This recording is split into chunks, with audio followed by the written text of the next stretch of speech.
generating absolutely $0. And so when you compare and contrast, thinking offensively versus defensively, you see a very different experience. And by the way, the quality of the video of Arrested Development, in terms of what I just showed you in terms of the demo, is very different than the quality that you find in a large number of different websites that are presenting Felicity or any other show in an unauthorized way.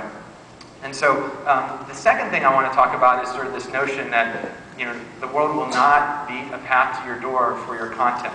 And this goes for whether you have the biggest show on television or something that is still working its way to find its audience. And by this, probably the easiest way to think about it is that media is not like clothing or shelter. You don't need it. Nobody needs it, and nobody is going to pass away if they don't watch The Office at night. They will still find a way to survive. And The Office is one of my favorite shows, so it'll be painful to miss it, but I'd survive.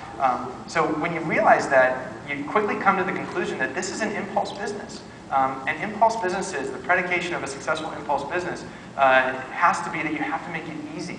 You need to be relevant in a number of different environments, whether it be on MySpace, whether it be on Eugene Wei's Remains of the Day weblog, or whether it be at Hulu.com. And so this is a big learning that we've seen over the past several months.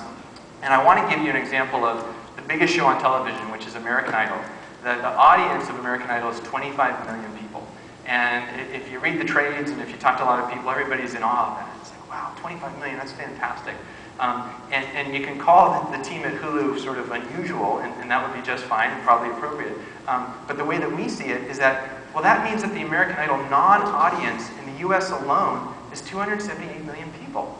And for an impulse business, we can be doing better.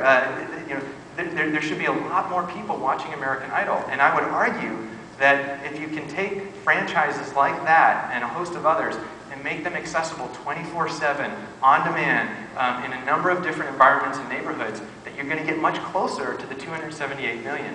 And so that's a big learning that we've had over the past several months. And I'll give you another email from a user that kind of